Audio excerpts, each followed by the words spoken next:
শুভ সকাল ভাই বোন বন্ধুরা, সবাইকে আজকের পড়াশোনা অনুষ্ঠানে স্বাগত জানাই। শুরুতে দাঁড়িয়ে আমরা কবিতা কণ্ঠে গানের মধ্যে শুরু করব। আমরা গান সংখ্যা 1 আমি মনের আনন্দে প্রভুর উদ্দেশ্যে এক নতুন গান শোনাবো।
Blue skies and rainbows and sunbeams from happiness.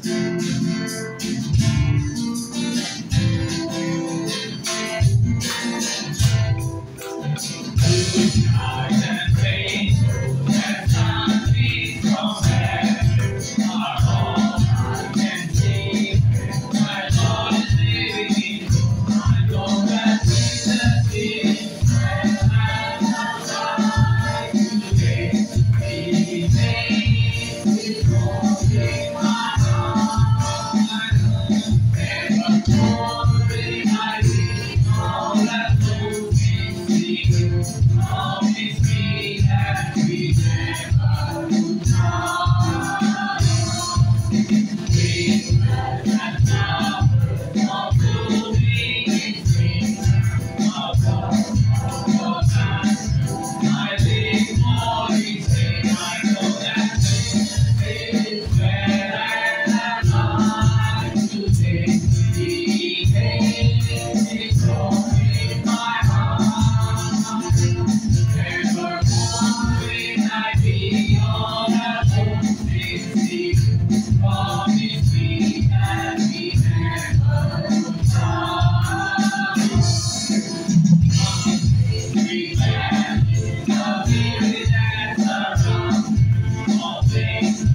পাঠ করব এবং আমরা প্রার্থনায় যাব।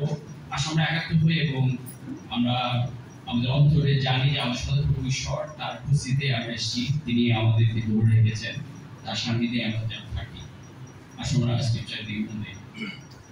গীত সংহিতা 24 অধ্যায় থেকে পড়বো দারুণ গান।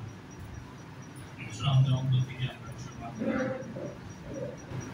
পৃথিবী ও তার মধ্যকার সবকিছু সদাপ্রভু, জগৎ ও তার মধ্যে যারা বাস করে তারাও তাঁর, কারণ তিনি গভীর জলের উপরে ভূমির ভিত্তি গাঁথলেন, আর সেই ভূমি মাটির নিচে জলের উপরে ধরে রাখলেন। কে সদাপ্রভুর পাহাড়ে ওঠার যোগ্য? তাঁর পবিত্র জায়গায় দাঁড়াবার যোগ্য কে? কেবল সেই যোগ্য যার হাত নির্দোষ, অন্তর খাঁটি, মন মিথ্যার দিকে নয়, আর মুখে নেই মিথ্যা শপথ। সে সদাপ্রভুর কাছ থেকে আশীর্বাদ পাবে। সে যে তারই ইচ্ছা মতো চলছে, তার উদ্ধারকর্তা ঈশ্বর তা দেখিয়ে দেবেন। এই রকম লোকেরা সদাপ্রভুর উপাসনা করে, তারা তার মুখের দিকে তাকায়, এরাই যাকবের বংশ। আমেন। আসলে প্রার্থনা যে প্রার্থনা করি। দয়াময় মঙ্গলময় পিতা বাবা, আমি এই শুভ দিনে তোমার কাছে আসি আরেকটিবার তোমার উপাসনার জন্য, তোমার আরাধনার জন্য বাবা। এবং সেটা কত চমৎকার যখন 2 কি 3 জন বা তার বেশি জন যখন একত্রিত হয়ে তোমার উদ্দেশ্যে সেই গান করা, তোমার বাক্য থেকে দেখা, সেটা সত্যি আমাদের হৃদয়কে বাবা সেই উদ্বেলিত করে বাবা, সেটা আমাদেরকে ইন্সপায়ার করে বাবা। এবং প্রত্যেকটা সময় বাবা সেই তোমার বাক্য বাবা সেই যথেষ্ট আমাদের জন্য বাবা, সেই ইন্সপায়ার করার জন্য। আজকে আমাদের চারপাশে যখন দেখি বাবা সে কত বিপদ, কত অমঙ্গল, কত কিছু আমাদের পিছু ছুটছে, কিন্তু তবুও তুমি কিভাবে তোমার দয়া দিয়ে তুমি আমাদেরকে আগিয়ে রাখো, তোমার ভালোবাসা দিয়ে তুমি আমাদেরকে আগিয়ে রাখো। প্রত্যেকটা সময় তোমার সেই অসীম করুণা বাবা সেই আমি দেখতে পাই বাবা। সেই আমরা যদি পাপি, আমরা অযোগ্য বাবা, সেই আমাদের কোনো যোগ্যতা নিয়ে তোমার সামনে দাঁড়াবার বাবা, কিন্তু তুমি তবুও প্রত্যেকটা সময় তোমার আশীর্বাদ তুমি আমাদের উপর বর্ষাও। সেই জন্য আমি তোমার তোমার প্রশংসা করি, কারণ সেটার কাছে বাবা সেই কোনো কিছুর তুলনা নেই বাবা। সেই জগতের সমস্ত কিছু বাবা সেই তার কাছে কিছুই নয় বাবা, সে তোমার সেই ভালোবাসার সামনে, তোমার সেই দয়ার সামনে বাবা। তুমি সাহায্য করো যেন আমরা যেন বুঝতে পারি আজকে, যেন আমরা সেই তোমার দয়া যেন আমরা অন্যদেরকে যেন দেখাতে পারি, আমরাও যেন গ্রেসিয়াস হতে পারি, আমরা যেন হৃদয়ে এবং আমাদের অন্তরে বাবা যেন তোমাকে নিয়ে ধ্যান করতে পারি, আমরা যেন আনন্দিত থাকতে পারি এবং আমরা যেন থ্যাঙ্কফুল থাকতে পারি বাবা সেই তোমার প্রত্যেকটা আশীর্বাদের জন্য। প্রত্যেকটা দিন বাবা যেভাবে তুমি আমাদেরকে কেয়ার করছো, টেক কেয়ার করে যাচ্ছ বাবা, সেজন্য আমি তোমার ধন্যবাদ, তোমার বড় প্রশংসা করি। এই সময়ে তুমি সাহায্য করো যেন আমরা সমস্ত কিছু যেন তোমার দিকে নিবদ্ধ রাখতে পারি। আমাদের সঙ্গে থাকো, ভালোবাসি বাবা। এই ক্ষুদ্র প্রার্থনা তোমার প্রিয় পুত্র মুখে যীশু খ্রিস্টের নামে চাই। আমেন। আসলে নিহুতের দিকে অ্যামেজিং গ্রেস।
We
বিজিট ডক্টর আমন্ত্রণ।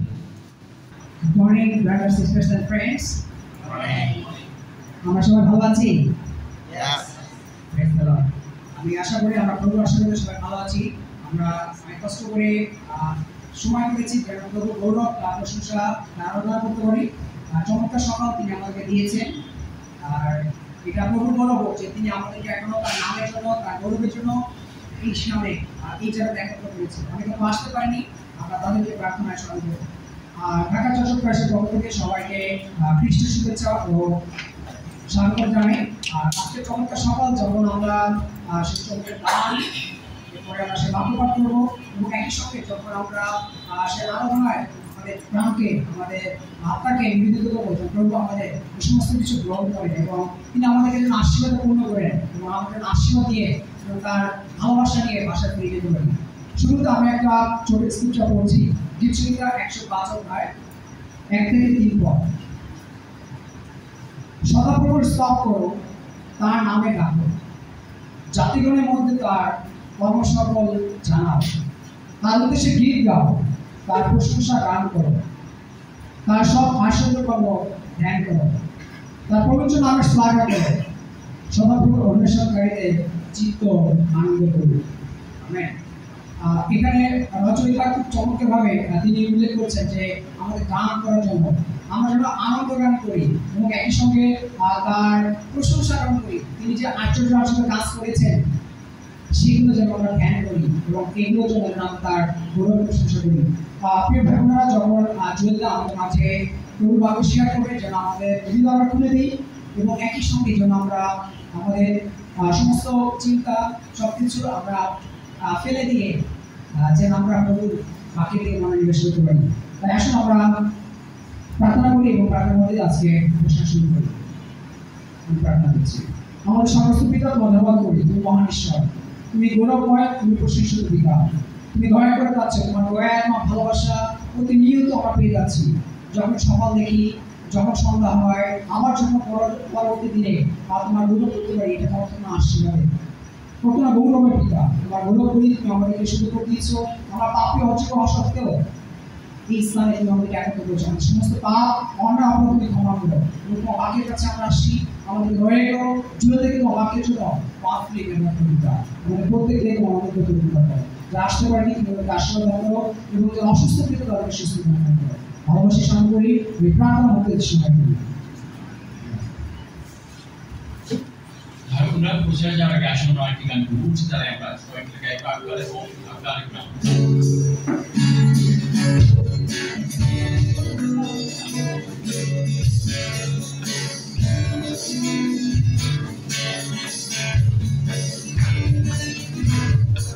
Our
God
and please see the Dr. Good morning, brothers and sisters and friends. অনেক সবাইকে শুভেচ্ছা জানাই আরেকবার। আমি চিন্তা করতেছিলাম যে আজকে যে টপিক নিয়ে প্রচার করবো সেটা যেন আসলে সঠিক মানে রিয়েল লাইফ বর্তমান যুগের কন্টেম্পোরারি এক্সাম্পল। তো আমি যখন এটা চিন্তা করতেছিলাম আমি নিজে চ্যালেঞ্জ করছিলাম। কখনো কখনো পৃথিবীতে এরকম কিছু মানুষজন জন্মগ্রহণ করে বা এমন কিছু কিছু কাজ তারা করে যার কারণে আমরা সারা জীবন তাদেরকে মনে রাখি বা আমাদের জীবনে তারা আদর্শ হয়ে থাকে। আপনার জীবনে আপনি চিন্তা করে দেখতে পারেন এরকম আছে। হ্যাঁ আছে, আমাদের চারপাশে এরকম কেউ আছে যারা তাদেরকে আমরা বিভিন্ন কারণে সবসময় মনে রাখি। তো দেখা যায় যে অনেক সময় আমরা তাদের জিনিস বা তাদের কন্ট্রিবিউশন ব্যবহার করি বা তার মধ্যেও থাকি, আমরা ভুলে যাই যে এটা একটা কন্ট্রিবিউট আছে। হ্যাঁ, কিন্তু তারপরও সেটা আমাদের জীবনে একটা প্রভাব ফেলে যাচ্ছে। হ্যাঁ, এরকম অনেক কিছু আমার মাথায় ঘুরপাক খাচ্ছিল যে আসলে কাকে চয়েস করা যায়, মানে যাকে চয়েস করে দেখতেছে যে মানে কন্ট্রিবিউশন আছে। হ্যাঁ, স্টেপ ইজ ট্রু যে তাকে বিকল্প আছে বিভিন্নভাবে। হ্যাঁ, দেখা যায় যে প্রতিটা দেশের একজন জনক থাকে যে আসলে একটা দেশকে সৃষ্টি করে, স্বপ্ন দেখায়, লিড করে বা একটা অ্যাচিভমেন্ট এবং এটা লাইফ টাইম অ্যাচিভমেন্ট। এটা কখনো যতদিন না দেশ বেঁচে থাকে ততদিন পর্যন্ত এই অ্যাচিভমেন্টটা থেকে যাবে। তো এটা একটা এক্সাম্পল, একটা ক্লাসিক এক্সাম্পল বলতে পারেন। আবার এরকম হতে পারে যে জ্ঞান বিজ্ঞানে এমন কিছু শাখায় মানুষজন এমন কিছু কন্ট্রিবিউট করছে যা আজকে আমরা উপভোগ করতেছি না। কেউ একজন জানে যে ইলেকট্রিসিটিটা কিভাবে ব্যবহার করতে হবে বা কেউ আবিষ্কার করছে, তারা ভুলে গেছে, কিন্তু তারা আমাদের জীবনকে চেঞ্জ করে দিয়েছে। কেউ একজন কম্পিউটারের অ্যালগরিদম আবিষ্কার করছে যে 0 এবং 1 দিয়ে এখন কিছু হিসাব করা যায়, তো সেটা আমাদের জীবনকে চেঞ্জ করে দিয়েছে। আজকে আমরা তাদের কথা মনে রাখি না কারণ এই কাজগুলো করেছে, কিন্তু এমন কিছু জিনিস হয় যে আসলে হিস্ট্রি চেঞ্জ হয়ে যায় বা মানুষের জীবন ইম্প্যাক্টেড হয়। হ্যাঁ, অবভিয়াসলি বিশ্বাসী হিসাবে আমাদের জীবন যিশুর দ্বারা প্রভাবিত হয়েছে, চেঞ্জ হয়েছে। যারা আমরা খ্রিস্টান বিশ্বাসী আপনারা বলতে পারেন আপনারা তার সাক্ষী, আপনারা তার উইটনেস এবং আপনারা নিজেরা সে সাক্ষ্য গ্রহণ করতেছেন আপনাদের জীবনে, তাই নাকি? তো খ্রিস্ট আমাদের জন্য এমন কিছু করেছে, এমন কিছু ওয়ে বা পরিত্রাণের ওয়ে বলেছেন বা এমন ফরগিভনেস আমাদেরকে দিয়েছেন, এমন একটা গুড নিউজ আমাদের জন্য দিয়েছে যা আমাদের জীবনের দৃষ্টিভঙ্গি পরিবর্তন করেছে। হ্যাঁ, পুরাতন সমাজে পুরাতন স্ট্রাগল নিয়ে আমি আছি, কিন্তু আমার দৃষ্টিভঙ্গি পরিবর্তন হয়েছে। হ্যাঁ, আই বিকাম এ বিলিভার জিসাসের গুড নিউজে। ঠিক তেমনি এবং এটা একটা প্রমিস, তার বিশ্বাসীদের মধ্যে দিয়ে ঈশ্বর আরো কিছু করতে চায়। হ্যাঁ, যিশু খ্রিস্টের উপর যারা আপনি বা আমি বিশ্বাসী, আমাদের জীবনে ঈশ্বর আরো কিছু করতে চায়। হ্যাঁ, এবং সেটাও আমাদের জীবনে অনেক কিছুর মধ্যে একটা জিনিস আছে, আমাদের জন্য ঈশ্বর মিশন দিয়েছে, একটা উদ্দেশ্য দিয়েছে। আমরা উদ্দেশ্য ছাড়া জীবনযাপন করি না একজন বিশ্বাসী হিসেবে। খুবই স্ট্রাগলিং ব্যাপার যখন আমাদের লাইফে কোনো কিছু অ্যাক্সিডেন্ট, ইনসিডেন্ট, এনিথিং ঘটে, আমরা হতাশ হই, তখন আমরা আমাদের জীবনের উদ্দেশ্য হারাই ফেলি। আমি পার্সোনালি এক্সপিরিয়েন্স করেছি, তাই আমি বলতে চাই যে অনেক সময় আমাদের মনে হয় যে আমাদের জীবনে আর কোনো উদ্দেশ্য নেই। What is our purpose? তো আলটিমেটলি আমি চিন্তা করি একজন বিশ্বাসী হিসেবে আমার জীবনের আলটিমেটলি উদ্দেশ্য আছে। ঈশ্বর আমাদের জীবনে একটা উদ্দেশ্য দিয়েছে, লক্ষ্য দিয়েছে, এবং এটা আমাদেরকে আনন্দ দেয়। এজন্যই যে আপনার সাথে যখন আমরা প্রথম শিষ্যত্ব স্টাডি করি বা মানুষকে যখন বলি যে একটা শিষ্যর বিভিন্ন ধরনের জীবনের লক্ষ্য আছে। হ্যাঁ, লক্ষ্যগুলো শুধু একমুখী না যে ইভাঞ্জেলাইজ করবো এবং ডিসাইবল বানাবো, বাট আরো লক্ষ্য আছে। হ্যাঁ, গডের জন্য প্রে করা, রিলেশনশিপ বিল্ড আপ করা, একজনকে ক্ষমা করা, সামনের দিকে এগিয়ে যাওয়া, পজিটিভ থাকা নিজের জীবনযাপন নিয়ে, হ্যাঁ, ভালোবাসায় জীবনযাপন করা, পবিত্রতার ফলে ব্যক্তিগত হওয়া। যখন আমরা আমাদের জীবনে উপলব্ধি করার চেষ্টা করি, তখন আমরা বুঝি যে আমাদের জীবনে ছোট ছোট অনেক লক্ষ্য ঈশ্বর দিয়ে আছে। আমরা আসলে লক্ষ্য আমরা না, যদি আমরা ডিসিভ হই, আমরা হতাশ হই, কিন্তু আমাদের জীবনে লক্ষ্য আছে। এটা আমাদেরকে আনন্দ দেয়। First time, this is my experience, যখন আমি ডিসাবিলিটির এক্সপিরিয়েন্স করছি, this is my first experience. যে এতদিন আমার জীবনের কোনো লক্ষ্য ছিল না। I have my selfish desire, স্বার্থপর চিন্তা ভাবনা। আমি চিন্তা করতেছিলাম যে পড়াশোনা করবো, শেষ করবো, গ্র্যাজুয়েট হবো, দেশের বাইরে চলে যাবো, ব্যবসা বাণিজ্য করবো, কাজ করবো, দেশে আর বাড়ি গাড়ি করবো, সুখে শান্তিতে থাকবো। সব me, whatever is it about me, I am a selfish person. That was my major sin, selfishness. এবং আমি মনে করি এই রূপে যারা আছে আপনাদেরও এর ব্যতিক্রম না, হয়তো একটু অন্যরকম ভাবে হয়তো জিনিসগুলো গেছে। আলটিমেটলি উই আর সেলফিশ, আমাদের আত্মকেন্দ্রিক আমরা। এবং সেই জীবনে যখন আমি ঈশ্বরের মেসেজ দেখলাম যে আমাকে বলছে দেওয়ার মধ্যে দিয়ে আনন্দ, সেলফিশ না, সেলফলেস, সেলফলেস হওয়ার মধ্যে আনন্দ আছে। হ্যাঁ, আমাদের জীবনে একটা মিশন আছে, মিশনটাই হচ্ছে সেলফলেস, ভালোবাসা, দেওয়া, স্যাক্রিফাইস, এর মধ্যে একটা আনন্দ আছে। আর এটা আমার দৃষ্টিভঙ্গিকে চেঞ্জ করছে। And I feel wow, that's a new way of life.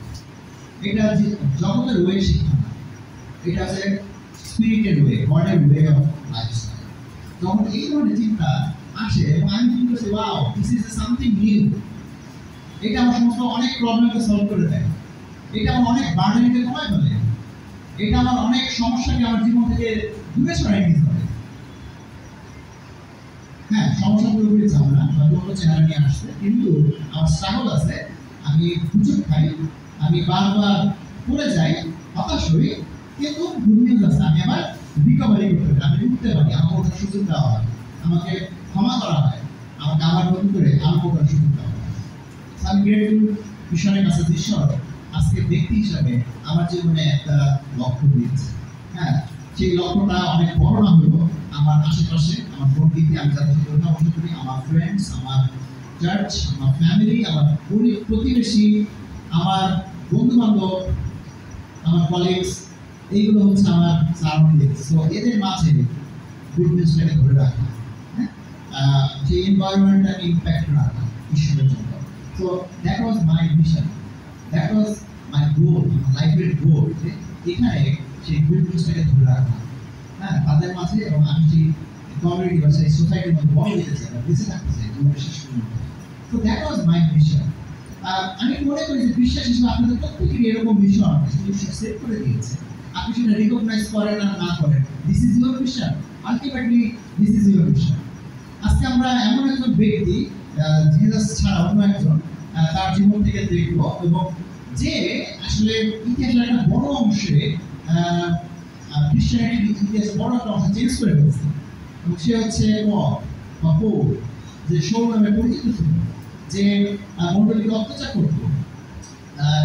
তার সে তৃতীয় জার্নি থেকে আমরা শিখব, সে জেরুজালেমে ফেরত যাবে, তার আগে সেই মিশন যাত্রার এমন একটা পর্যায়ে তার উদ্দেশ্য হচ্ছে যে জেরুজালেম মন্দিরে, জেরুজালেম শহরে যে মণ্ডলী আছে তারা অনেক অত্যাচারিত হচ্ছে, আর্থিকভাবে বিনোদার মধ্যে দিয়ে যাচ্ছে, তাদের সাহায্য দরকার।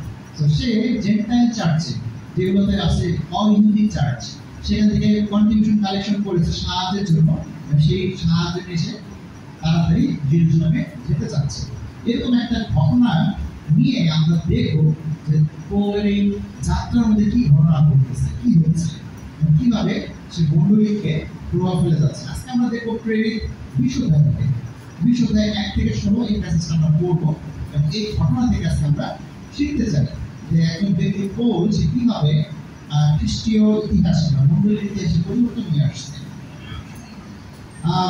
প্রেরিত 20 অধ্যায় 1 থেকে পড়বো, সেখানে লিখছে প্রেরিত 20 অধ্যায় 1 থেকে, প্রেরিত 20 অধ্যায় 1 থেকে এখানে বলছে যে গোলমাল থামলে পর ও শিষ্যদের ডেকে পাঠালো, তাদের উৎসাহ দেওয়ার পরে তাদের কাছ থেকে বিদায় নিয়ে তিনি ম্যাসিডোনিয়ার দিকে যাত্রা করলেন। ম্যাসিডোনিয়ার মধ্যে দিয়ে যাওয়ার সময় তিনি অনেক কথা বলে লোকদের উৎসাহ দিলেন। পরে তিনি গ্রিস অর্থাৎ আখায়া প্রদেশে গিয়ে সেখানে 3 মাস রইলেন। তারপরে তিনি জাহাজে করে সিরিয়া দেশে রওনা হওয়ার আগে জানতে পারলেন জিহুদীরা তার বিরুদ্ধে ষড়যন্ত্র করছে। তখন তিনি আবার ম্যাসিডোনিয়ার মধ্য দিয়ে ফিরে যাওয়া ঠিক করলেন। ফিরে থেকে পুনের ছেলে সোপাত্র, থিসোলনিকি থেকে আরিস্টার্খাস ও সিকুন্দর, দর্বী থেকে গাইও, তিমোথেও এবং এশিয়া থেকে তুকিক ও ত্রোফিম পৌলের সঙ্গে গেলেন। এই লোকেরা আগে গিয়ে ত্রোয়া শহরে আমাদের জন্য অপেক্ষা করবেন। আমি এই দুটি পর্বের পরে আমরা জলপথে ফিলিপি থেকে যাত্রা করলাম এবং 5 দিন পরে ট্রোয়াতে তাদের সঙ্গে যোগ দিলাম। ট্রোয়াতে আমরা 7 দিন ছিলাম। সপ্তাহের প্রথম দিনে প্রভুর খোঁজ গ্রহণ করবার জন্য আমরা একসঙ্গে মিলিত হলাম। তখন পৌল লোকদের কাছে প্রচার করতে লাগলেন। পরের দিন তার চলে যাওয়ার কথা ছিল বলে তিনি মাঝরাত পর্যন্ত কথা বলতেই থাকলেন। আমরা উপর তলার যে ঘরে মিলিত হয়েছিলাম সেখানে অনেকগুলো বাতি ছিল। তুবু নামে একজন যুবক সেই ঘরের জানালার উপরে বসেছিল। পৌল অনেকক্ষণ ধরে কথা বলছিলেন বলে সে আস্তে আস্তে ঘুমিয়ে পড়ল। ঘুম গাঢ় হলে পর সে 3 তলা থেকে নিচে পড়ে গেল এবং তাকে মৃত অবস্থায় তুলে নেওয়া হলো। তখন পৌল নিচে নেমে গেলেন এবং সেই যুবকের উপর ঝুঁকে তাকে জড়িয়ে ধরে বললেন, তোমরা ভয় করো না, সে বেঁচে আছে। এরপরে পৌল আবার উপর তলায় গিয়ে প্রভুর খোঁজ গ্রহণ করলেন এবং অনেকক্ষণ ধরে ভোর পর্যন্ত কথা বলবার পর তিনি চলে গেলেন। লোকেরা সেই যুবককে জীবিত অবস্থায় বাইরে নিয়ে গেল এবং খুব সান্ত্বনা পেল। আমরা আগে গিয়ে জাহাজে উঠে আশ বন্দরে গিয়ে দিকে যাত্রা করলাম। সেখান থেকে পৌলকে তুলে নেবার কথা ছিল। তাকে তুলে নেবার কথা তিনি আমাদের বলেছিলেন, কারণ তিনি হাঁটা পথে সেখানে যেতে চেয়েছিলেন। আসে আমাদের সঙ্গে তার দেখা হলে পর আমরা তাকে জাহাজে তুলে নিলাম ও মিতুলিতে আসলাম। পরের দিন আমরা সেখান থেকে যাত্রা করে ক্ষীয় দ্বীপের কাছে পৌঁছলাম। তারপরে দিন আমরা সাগর পার হয়ে সামদ্বীপে গেলাম। এর পরের দিন আমরা মিলিত বন্দরে গিয়ে পৌঁছলাম।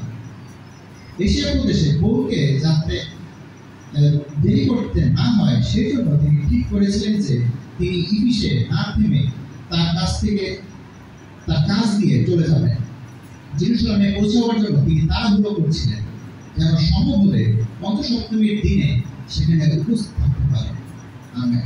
রাইট, সো এখানে একটা ঘটনা ঘটছে, বেশ অনেকগুলো জায়গায় সে ঘুরছে, অনেক মন্ডলীতে ঘুরছে এবং এটা প্রথমবার না। অনেস্টলি স্পিকিং এই শহরগুলো আমরা প্রথমবার শুনতেছি না। অলরেডি আমরা বেশ কয়েকটা আগের জার্নি তো এই শহরের নামগুলো শুনেছি, বিশেষ করে ইফিসে গন্ডগোল হয় না কিন্তু শেষ পর্যন্ত গন্ডগোল হয়েছে।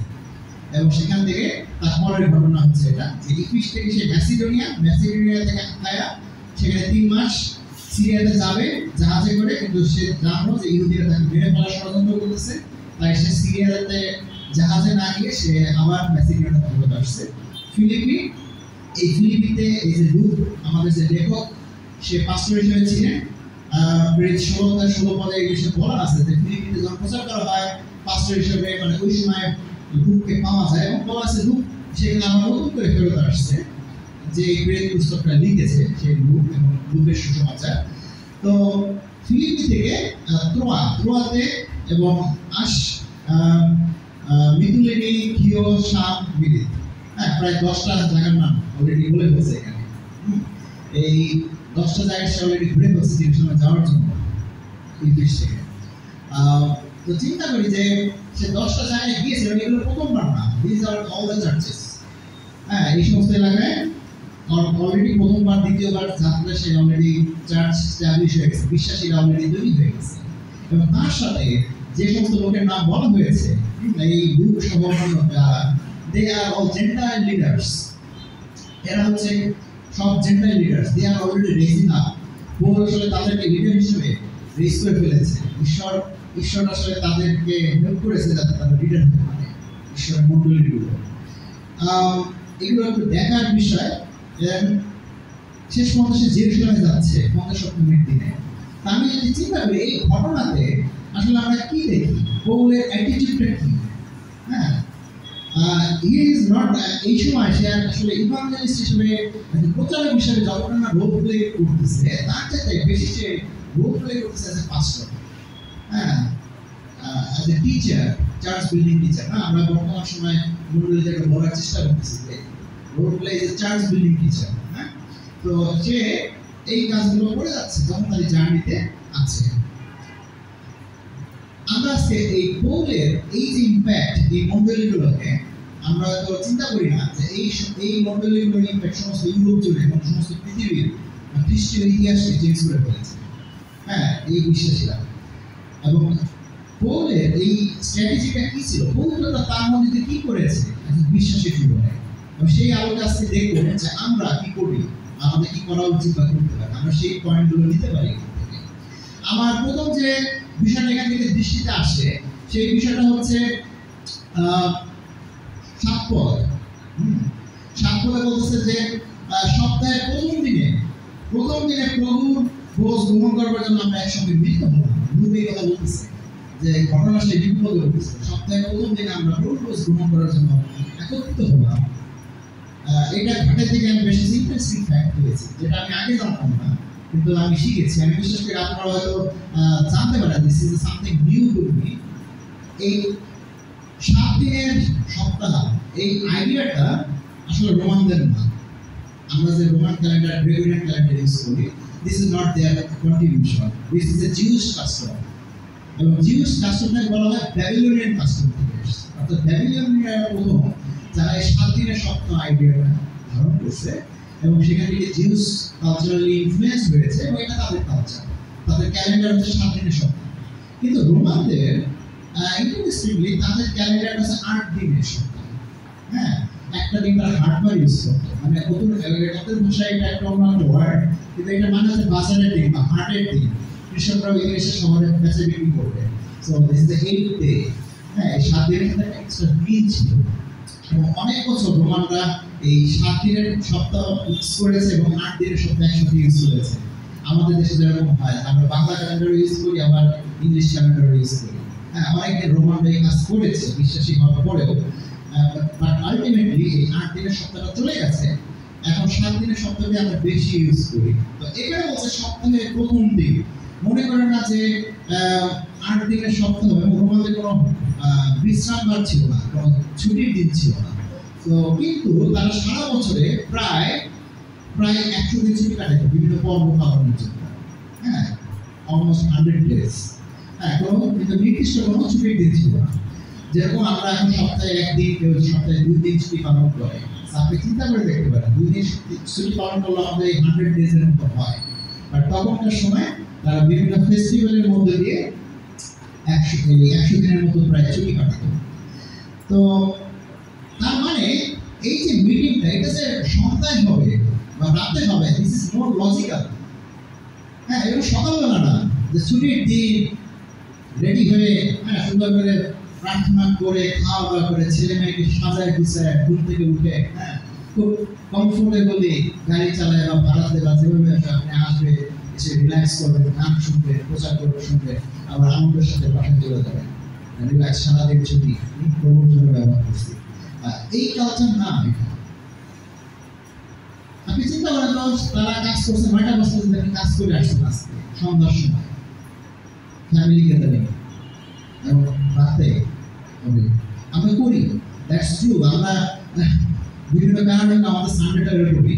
আমরা বিভিন্ন সময়, কেউ 7টার সময়, কেউ 8টার সময়, কেউ 6টার সময়, হ্যাঁ, বিভিন্ন সময় রাতের বেলা আমরা একত্রিত হই এবং কমিউনিটি অংশগ্রহণ করি।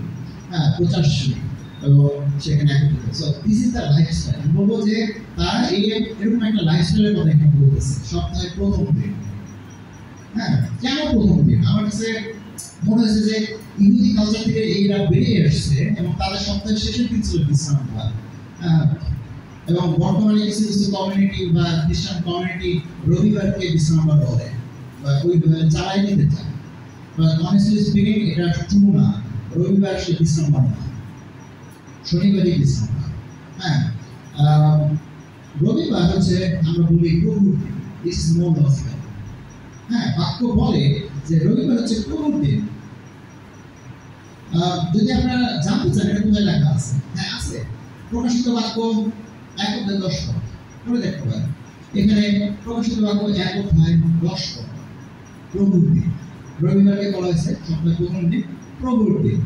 তো এখানে আরো এক জায়গা আছে, 1 Corinthians 16:1-2 পয়েন্ট, এবং ওখানেও এই প্রথম দিনের বিষয়ে বলা আছে। এটা হচ্ছে প্রভুর দিন। এই দিন আর কি হয়েছে, কেন মণ্ডলী এইটাকে বিশেষ মনে করে রবিবারকে, কারণ এই দিন বলা হয় যিশু পুনরুত্থিত হয়েছে, রিজারেকশন ডে, যিশু পুনরুত্থানের সময়। বলা হয় যে এই দিন মণ্ডলীর জন্ম হয়েছে পঞ্চসপ্তমীর দিন, যেটা পর্ব পালন করতে বহু যাবে। হ্যাঁ, সো আলটিমেটলি রবিবার হচ্ছে মণ্ডলীর জন্মদিন। হ্যাঁ, 8 জুন পঞ্চসপ্তমীর দিন, অলরেডি আমরা পার করে আসছি। তো এটা হচ্ছে মণ্ডলীর জন্মদিন যদি বলি গ্লোবালি। পবিত্রতা এই দিন মণ্ডলীকে স্থাপন করেছে, পবিত্রতা মণ্ডলী। এখানে আমরা কি উদ্দেশ্যে তারা একত্রিত হয়েছে? তারা 3টা কারণে আমি দেখি এখানে তারা একত্রিত হয়েছে। প্রথম যে কারণে একত্রিত হয়েছে, তারা ঈশ্বরের বাক্য শোনার আগে তারা ওয়ার্শিপ বা ফেলোশিপের জন্য একত্রিত হয়েছে। কেম টুগেদার, একটা নির্দিষ্ট উদ্দেশ্য। আজকে প্রভুর দিন যাই আমরা বিশ্বাসী একত্রিত হই, প্রভুর জন্য সেলিব্রেট করি। That is our celebration. কারণ এই দিন প্রভু পুনরুত্থিত হয়েছে, এইটা প্রভুর দিন এবং এই দিন মণ্ডলী স্থাপিত হয়েছে। সো এটা আমাদের জন্য বিশেষ দিন। হ্যাঁ, আসলে এই যে ভক্তি, এই যে শ্রদ্ধা, হ্যাঁ, এটা নিয়ে মানুষ মণ্ডলীতে সেই রাত্রেবেলা কাজ শেষে টায়ার্ড, না ঘুমায় পড়ছে, হ্যাঁ, সেরকম একটা টায়ার্ড অবস্থায় তারা গিয়েছে প্রভুকে সম্মান দেখানোর জন্য, প্রভুর জন্য। আজকে আমরা যখন এখানে একত্রিত হয়েছি, হোয়াট ইজ আওয়ার অ্যাটিটিউড? আমরা এখানে এসেছি প্রভুকে সম্মান দেখানোর জন্য? Is it? যদি তাই হয়ে থাকে, আই সে গ্রেট, আপনি এটা ধরে রাখেন। যদি অন্য কোনো কারণ থেকে থাকে, আমি বলবো যে আপনি চেঞ্জ হন। আমরা দৃষ্টিভঙ্গি পরিবর্তনের ব্যাপার আছে। আমরা এখানে এসেছি প্রভুর জন্য, প্রভুর দিন উদযাপনের জন্য। এখানে আরো একটা পার্ট আমরা দেখতে পাই, সেটা কি? প্রভু সেখানে শিক্ষা দিচ্ছে, প্রচার করছে প্রায় মধ্যরাত পর্যন্ত, কম করে 4-5 ঘন্টা। না, আজকে যদি আমাকে 4-5 ঘন্টা প্রচার করতে বলা হয় আপনাদের সামনে, আপনাকে মেনে নেবে? It is very difficult. না, আমার জন্য ডিফিকাল্ট, আপনাদের জন্য ডিফিকাল্ট। বাট স্টিল আমরা জানি যে পৌল একটা বিশেষ অকেশনে গিয়েছে, হয়তো সে চলে যাবে, সেই কারণে সে বলছে যে এটা হচ্ছে সে প্রচার করেছে সারাব্যাপী, পরবর্তী ভোররাত পর্যন্ত সে প্রচার করেছে। বাট একটা বিশেষ পয়েন্ট, যে এখানে মিলিত হওয়ার একটা উদ্দেশ্য হচ্ছে না বাক্য থেকে শিক্ষা, হ্যাঁ, সে প্রচার শোনা বা সেখান থেকে শিক্ষা লাভ করা।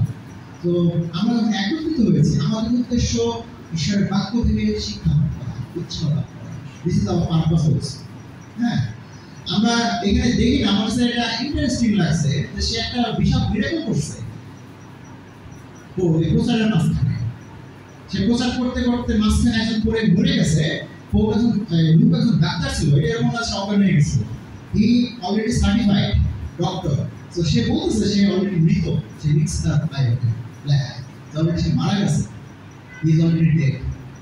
তাকে সে জড়ায় ধরে সে জীবন দিয়েছে। এলিও এই কাজ করছে, ইলিশা এই কাজ করছে, কিন্তু পৌল এই কাজ করছে, মৃতকে জীবন দিচ্ছে। হ্যাঁ, জিসাস এই কাজ করেছে, পৌল এই কাজ করছে। মানে যারা বিশ্বাসী তাদের সামনে একটা বিগ মিরাকল, আই উইটনেস করার মতো মিরাকল। কিন্তু এইটা সে পাত্তাই দেয় না, নামছে হিলিং করছে, বছর জীবিত আছে, এই কিছু উঠে এসে আবার চলে গেছে, কিছুই হয়। গিয়ে সে প্রচার আরম্ভ করছে, ভোররাত পর্যন্ত সে প্রচার করছে। So he knows what is the priority. Miracle is part of the, তার কাজের একটা অংশ ছিল, কিন্তু এইটা তার প্রায়োরিটি ছিল না, এইটাকে সে ফোকাস করে না, এইটাকে সে হাইলাইট করে না। কিন্তু সে হাইলাইট করছে প্রচারকে, ঈশ্বরের বাক্যকে, যে এইটা আমাদের জন্য ইম্পর্টেন্ট, এই শিক্ষা আমাদের জন্য দরকার। আমাদের চিন্তা ভাবনা করতে হবে, মিরাকল আমাদের সাস্টেনেবিলিটি দেবে না, আমাদের বিশ্বাসকে সাস্টেনেবিলিটি দেবে না মিরাকল, কিন্তু ঈশ্বরের বাক্য আমাদের জীবনে সাস্টেনেবিলিটি দেয়। তো দিস ইজ দ্য প্রায়োরিটি, ঈশ্বরের বাক্য থেকে শিক্ষা গ্রহণ করা এবং সেখান থেকে নিজের জীবনকে পরিচালিত করা। এবং এই যে আইডিয়া, না, আমরা ঈশ্বরকে উপাসনা করার জন্য একত্রিত হয়েছি, তার বাক্য প্রচার শোনার জন্য একত্রিত হয়েছি, এবং অবশ্যই কমিউনিয়ন নেওয়ার জন্য একত্রিত হয়েছি। হ্যাঁ, সপ্তাহে প্রতিদিন প্রভুর খোঁজ গ্রহণ করার জন্য একত্রিত হয়েছি। তো যখন এই জিনিসটা লেখা হচ্ছে মণ্ডলীতে, যখন আমরা শুরুতে দেখি 2:42 সালে প্রথম মণ্ডলী স্থাপিত হয়, তখন ওই সময় প্র্যাকটিস কালচারটা ছিল যে প্রতিদিন একত্রিত হয়ে যখন প্রতিদিন তারা রুটি ভাঙার অনুষ্ঠানে অংশগ্রহণ করত, অর্থাৎ ফেলোশিপটা প্রতিদিন ছিল এবং প্রতিদিন তারা কমিউনিয়ন করত। হ্যাঁ, পরবর্তীতে এটা কমতে কমতে সপ্তাহে একদিনে এসছে, যে একটা কালচারে যে অন্তত একদিন আমরা মিলিত হব, অন্যদিন পারি না পারি, কিন্তু এই দিন আমরা কমিউনিয়ন। সো আইডিয়াটা কি? This is A not a মানে স্ট্রিক্ট রুলস যে প্রতিদিন নিতে হবে বা শুধু রবিবারে নিতে হবে। আইডিয়া হচ্ছে আমরা যখন এই মন্ডলী হিসাবে একত্রিত হই তখনই আমরা কমিউনিটি নিতে পারি। হ্যাঁ, যদি এটা অনেক রকমের ভিন্ন ভিন্ন চিন্তা আমরা উৎপত্তি করতে পারে, বাট আমি ওদিকে যেতে চাই না এই মুহূর্তে। তো সেটা আপনাদের অন্তরে রাখেন এবং ফেলোশিপের আলোচনা হতে পারে বা ভবিষ্যৎ আলোচনা হতে পারে। বাট তার মানে কি? তার মানে হচ্ছে যে আমরা অনেক বেশি ট্রেডিশনাল চিন্তা করি, ফোকাস করি যে Sunday is the day of communion, অন্যদিন আমরা কমিউনিয়ন নেব না। তাদেরকে এই স্ক্রিপচার আসলে চ্যালেঞ্জ করে আমি বলবো আইডিয়াটা।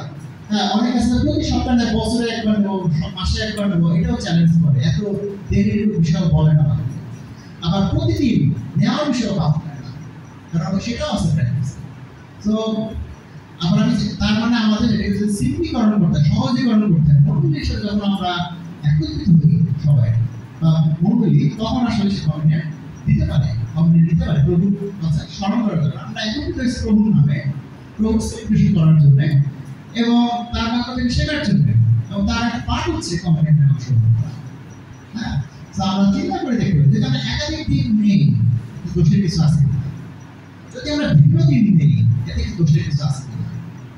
হ্যাঁ, তো this is a cultural issue এবং এটা তখনকার সময় ছিল জাস্ট একটা কালচারাল রেকর্ডে এসেছে, দুই রকম রেকর্ড আসছে এবং আমরা বিভিন্নভাবে বর্তমান সময় আমাদের মন্ডলী হিসেবে আমাদের ট্রেডিশন, আমাদের কালচার হচ্ছে যে আমরা রবিবার নিই, সপ্তাহের অন্য কোনো সময় না নিলেও শুধু রবিবার আমরা নিয়ে থাকি। হ্যাঁ, তবে বর্তমানে আমরা এই ব্যতিক্রম প্র্যাকটিস করে কোনো চার্চ।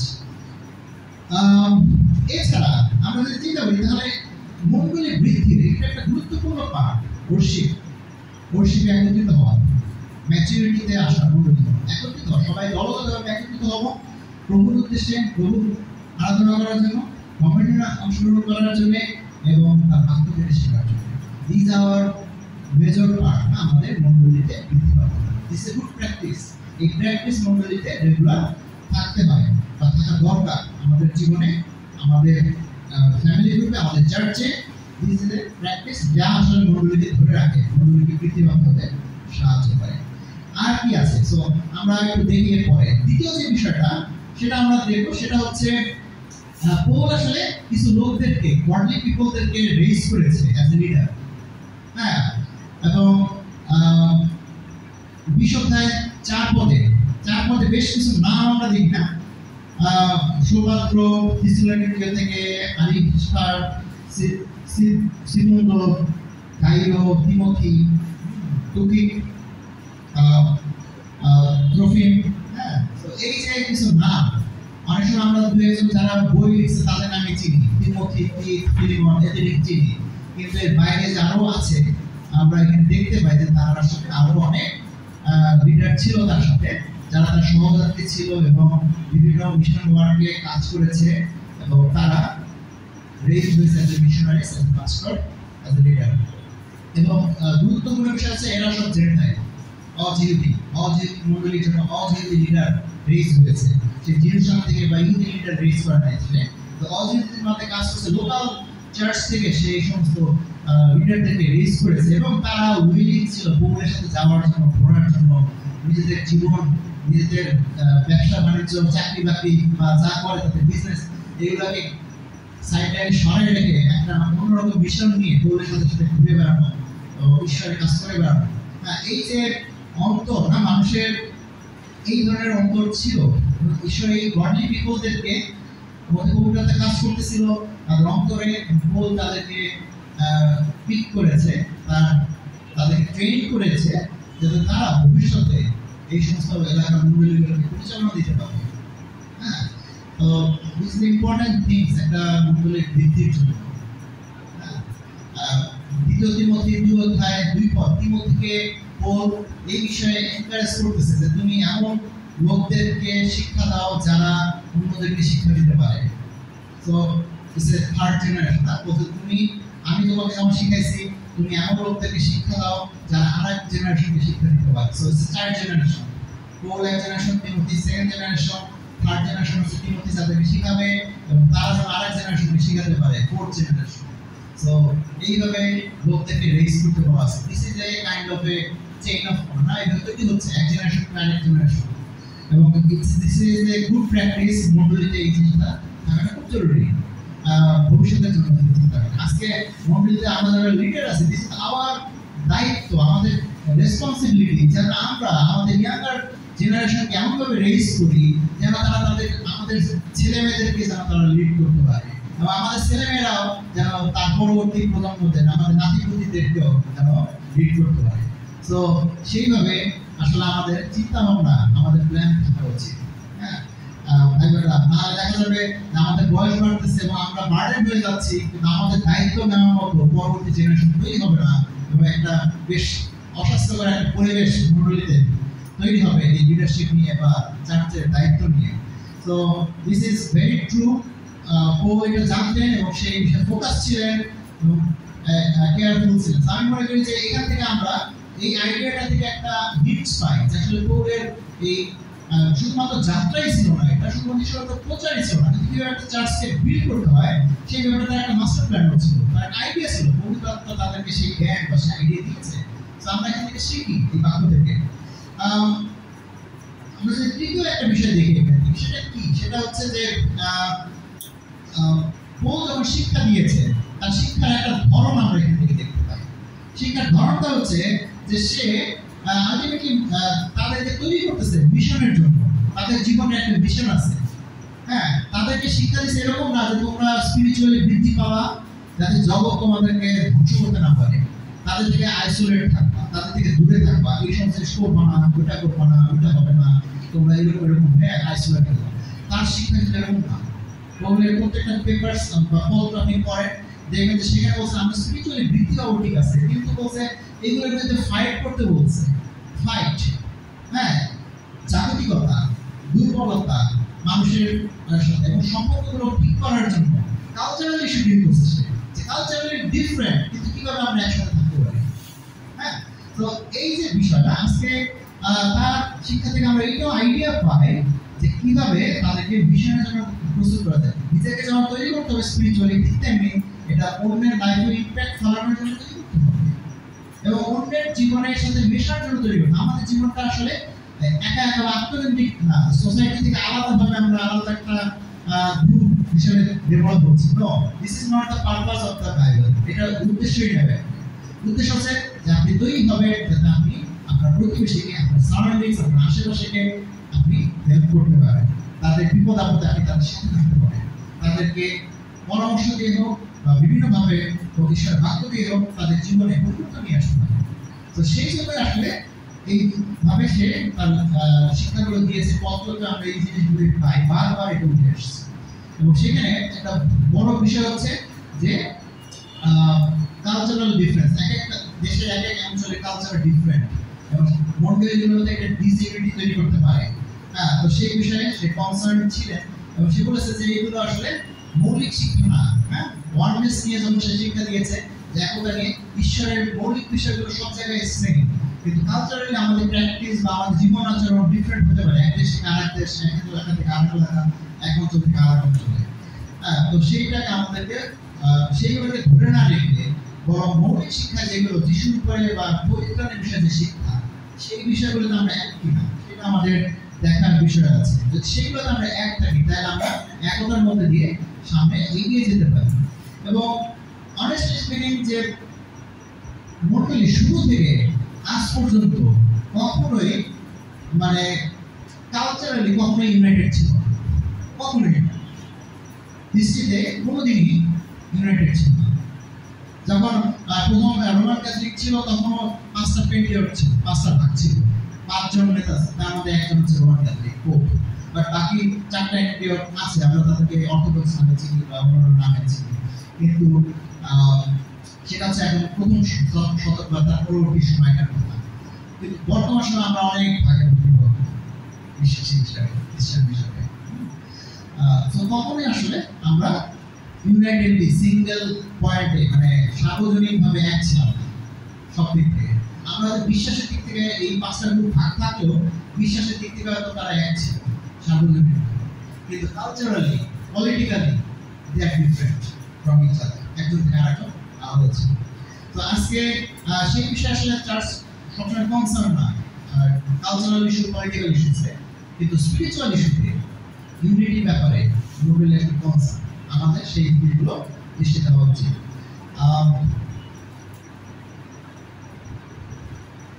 তো আমি শেষ করতে চাই যে জিনিসটা বলে যে পৌল জেরুজালেমে যাচ্ছে, এটার একটা উদ্দেশ্য কি আমি একটু শুরুতে বলেছি যে এই যে জেন্টাইল চার্চ, ফিলিপিও, এফিসীয় বিভিন্ন চার্চগুলো থেকে সে ভিজিট করছে এবং তাদের কাছে সে প্রচুর কালেকশন পেয়েছে, সাহায্য পেয়েছে। তার পত্রে সে লিখছে, হ্যাঁ, যে তোমরা সপ্তাহে প্রথম দিন, একটু আগে শেয়ার করতেছিলাম না, প্রথম করিন্থীয় 16:1-2, যে তোমরা সপ্তাহে প্রথম দিন একটা কালেকশন করো, হ্যাঁ, প্রভুর জন্য, প্রভুর মণ্ডলীতে সাহায্য করার জন্য।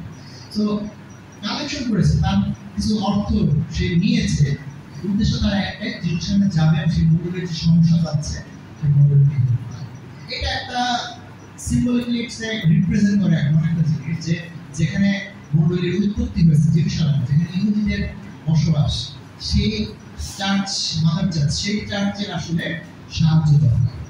হ্যাঁ, এবং যারা করেছে তারা হচ্ছে অ-ইহুদি, জেন্টাইল, মানে শহরেও না বা ওরাও এরকম না, যারা কখনো ঈশ্বরকে জানে নাই, জেনে নাই, সেরকম একটা কমিউনিটি তারা বিশ্বাসী হয়েছে এবং তাদের বিশ্বাসের দাম, ভালোবাসার দাম দিয়েছে জেরুজালেম চার্চকে। তারা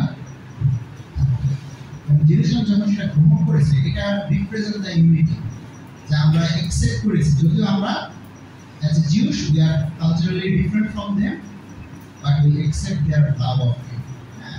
তো এরকম একটা বিষয় আসলে দরকার ছিল তখনকার সময় মণ্ডলীতে, এবং যে জিনিসটা হতে যাচ্ছে।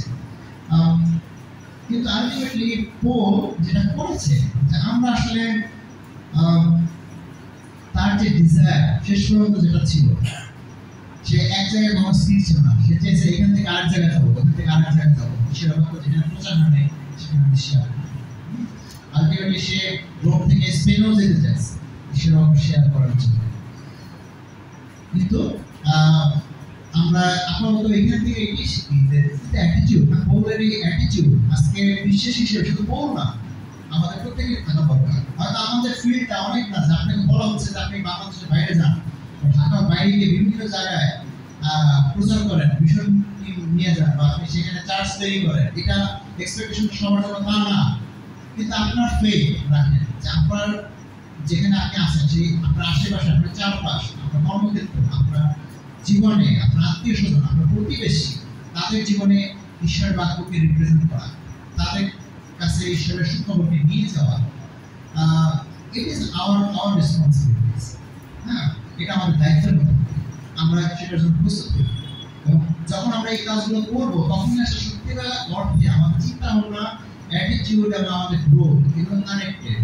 আদারওয়াইজ এই ধরনের কাজ ছাড়া আমাদের জীবনে আমরা শুধুমাত্র ওই প্রার্থনা, বায়োল স্টাডি, গান প্রার্থনা করে ভালো জীবনযাপন করে আসলে আমরা বেশি দূর যেতে পারবো না। হ্যাঁ, এর সাথে এটা আনন্দের প্র্যাকটিস, এর সাথে এই মিশন থাকাটা জরুরি। It should be balance. হ্যাঁ, আমাদের এই ব্যালেন্সটাকে আমাদের জীবনে আমরা নিয়ে আসি। হ্যাঁ, তো শেষ করতে চাই দুটো প্রশ্ন দিয়ে বা থটস দিয়ে, যে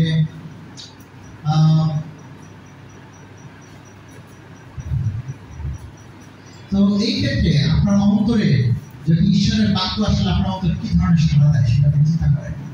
হ্যাঁ, এই থিং আমি যেটা একটু আগে বলেছি, যে ঈশ্বরের আত্মা, পবিত্র আত্মা আপনার মধ্যে আছে, সেই পবিত্র আত্মা আপনাকে কিরকম বিষয়ে সাড়া দেয়, জগৎকে আপনি কিভাবে ইম্প্যাক্ট ফেলতে পারেন, কি করতে পারেন, যার মধ্যে দিয়ে একটা জীবন বা একটা মানুষ বা একটা আপনার প্রতিবেশী বা আপনার কাউকে আপনি ইম্প্যাক্ট ফেলতে পারেন, কিভাবে, সেই ওয়েটা কি, হোয়াট ইজ ইউর গিফট, আপনি কি নিয়ে কাজ করতে চান, যার মধ্যে দিয়ে ঈশ্বরের বাক্য, ঈশ্বরের স্পিরিট আপনার মধ্যে কাজ করবে, কাউকে আপনি হেল্প করতে পারেন, হোয়াট ইজ দ্যাট গিফট, সেটা কি। হ্যাঁ, আপনি চিন্তা করে দেখতে পারেন ঈশ্বর। এবং তার একটা অংশ হচ্ছে যে দ্বিতীয় যে বিষয়, সেটা হচ্ছে আপনি এই কাজ করতে গিয়ে আপনার মণ্ডলীতে আপনি কি করতে পারেন। হ্যাঁ, আপনার মিনিস্ট্রিতে বা আপনার মণ্ডলীতে আপনি কি করতে পারেন। হ্যাঁ, তো আমি যেমন মাইটি গ্রুপে যাদের মিটিং হয়েছে গত সপ্তাহে না আমরা বলতেছিলাম যে আপনারা কি করতে পারেন, হ্যাঁ সো এখন চার্চকেও বলতেছে যে what you can do for the church, আপনি চার্চের কি করতে পারেন। হ্যাঁ কারণ পবিত্রতা একটা আশা করে আমাদের প্রত্যেকের জীবনে যেন আমরা আমাদের চার্চের জন্য কিছু করি, আমাদের প্রতিবেশীর জন্য কিছু করি, হ্যাঁ যার মধ্যে দিয়ে আমাদের ভালো হবে এবং আমরা নীতিগত পারবো। আসুন আমরা সেই কমিটমেন্টে যাই, ঈশ্বরের কাছে আমাদের প্রার্থনায় নিজেদেরকে তুলে ধরি, ঈশ্বর আমাদের মতো সেই অ্যান্সার দেয়। আমেন। থ্যাংক ইউ সবাই। এই সময় দান শুরু করা হবে। আমরা আসুন গরিবদেরকে স্মরণ করে দান রাখি, এই দান ব্যবহার করা হবে গরিবদের উদ্দেশ্যে। কোন প্রজেক্টে একটা সুযোগের টাইমে নির্ধারিত সময় আমরা গাইব above all power, above all thing.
It's you,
ধন্যবাদ ধন্যবাদ ধন্যবাদ ধন্যবাদ। প্রভুর ধন্যবাদ ধন্যবাদ ধন্যবাদ, প্রভুর ধন্যবাদ ধন্যবাদ করো আমার গান, প্রভুর ধন্যবাদ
ধন্যবাদ ধন্যবাদ, প্রভুর ধন্যবাদ ধন্যবাদ করো আমার গান।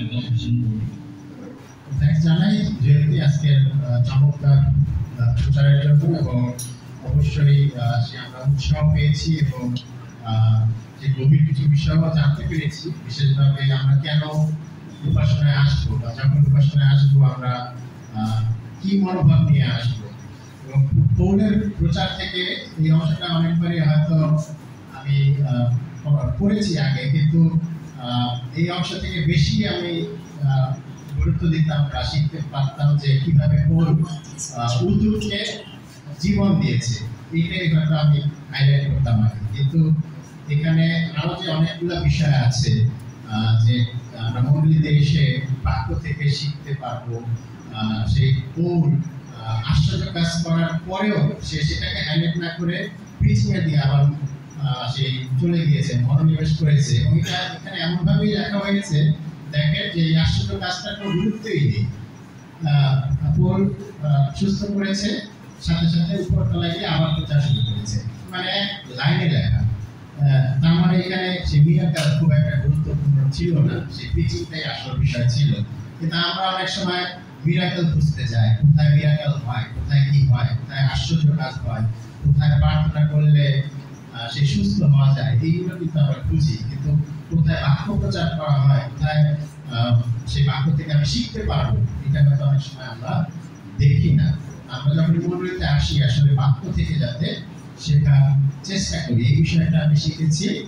এবং অবশ্যই প্রশ্ন শেষে যে জুয়েল যে প্রশ্নগুলো রেখেছেন আমাদের মাঝে, পবিত্র আত্মা আমাদেরকে কি সাড়া দেয়, আমি আসলে মন্ডলীতে কি করতে পারি, বা মন্ডলীকে আমি কি দিতে পারি, বা মন্ডলীতে কি অবদান রাখতে পারি, এই প্রশ্নটা আমি সেই চিন্তা করছিলাম।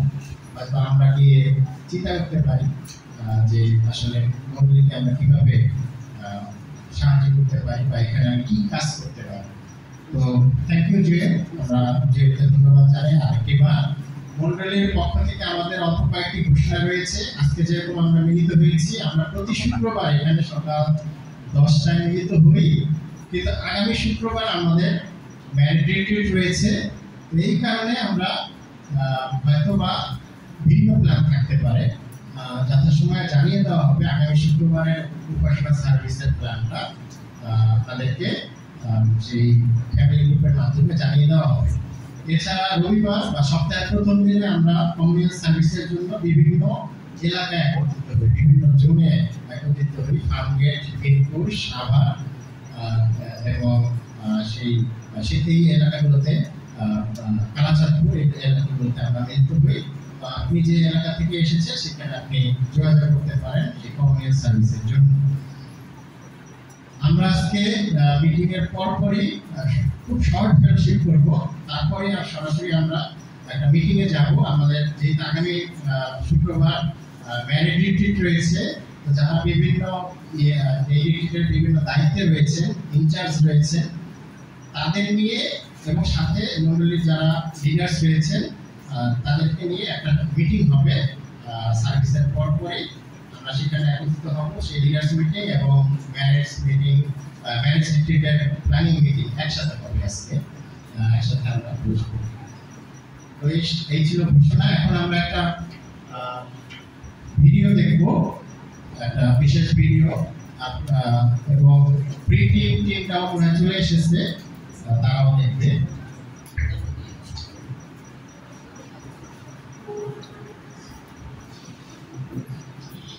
Our world has been thrown out of these changes.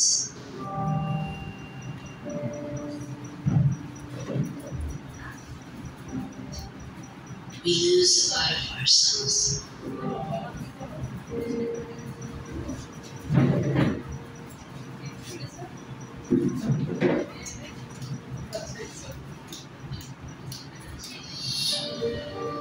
But when we're together,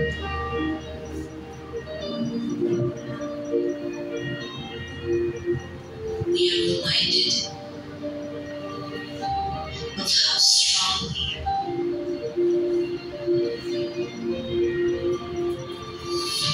How loved we are. How special we are.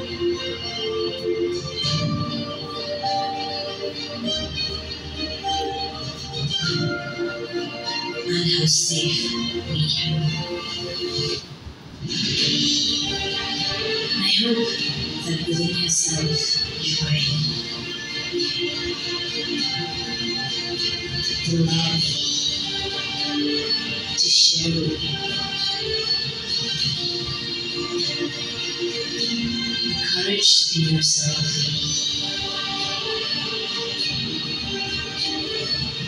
the joy that only you can bring,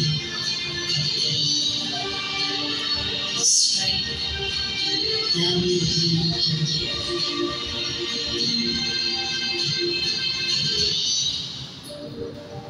and the patience to grow into that person.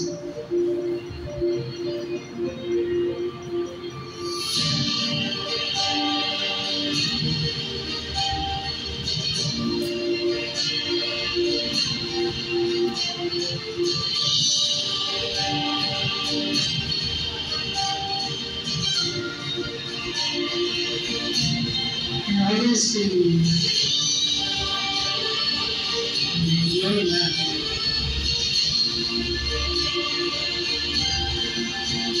is going to change the world somehow. And it can start here. That's all.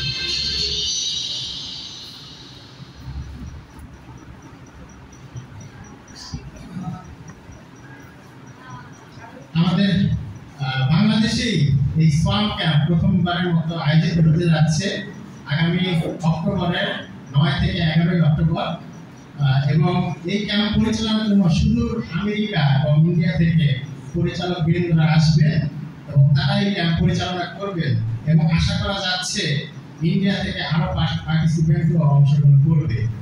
এবং আমি আহ্বান করব এই ক্যাম্পে অংশগ্রহণ করার জন্য যাদের বয়স 9 থেকে 19 সবাই এখানে রেজিস্ট্রেশন করবে।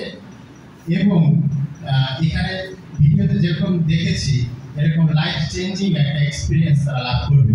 আমি প্যারেন্টসদেরকে অনুরোধ করতে চাই আমরা যাতে আমাদের ছেলে মেয়েদেরকে এই ক্যাম্পে পাঠাই, যাতে তারা উপলব্ধি করতে পারে এবং ঈশ্বরের ভালোবাসা যাতে তারা এই ক্যাম্পের মধ্যে দিয়ে জানতে পারে, শিখতে পারে। আমরা যথাসময়ে এই ক্যাম্পের রেজিস্ট্রেশন কিরকম হবে এবং কাদের কাছে দেওয়া হবে এটা আমরা জানিয়ে দেব। তো আসলে আমরা শেষ করি আমাদের সার্ভিস প্রার্থনার মধ্যে দিয়ে। আমার সমস্ত পিতা ধন্যবাদ জানাই, আজকে চমৎকার দিনে তুমি আমাদেরকে একত্রিত করেছো। আমরা এসেছি তোমার উপাসনা করার জন্য। তুমি আমাদেরকে আশীর্বাদ করো যাতে করে আমরা তোমার সেই ভালোবাসা যাতে পেতে পারি, তোমার আশীর্বাদ পেতে পারি এবং তোমার ভালোবাসা পেয়ে যাতে তোমার সেই পথে যাতে চলতে পারি। যেভাবে বাক্য থেকে আমরা উৎসাহ পেয়েছি সেইভাবে যাতে আমরা আমাদের জীবনকে অতিবাহিত করতে পারি, মণ্ডলীর জন্য যাতে আমরা কন্ট্রিবিউট করতে পারি। তুমি আমাদের সাথে সাথে থাকো, এই ফেলোশিপে আশীর্বাদ করো। এই প্রার্থনা করি আমাদের মুক্তিদাতা প্রভু যীশু খ্রিস্টের নামে। আসলে আমরা ফেলোশিপ করি।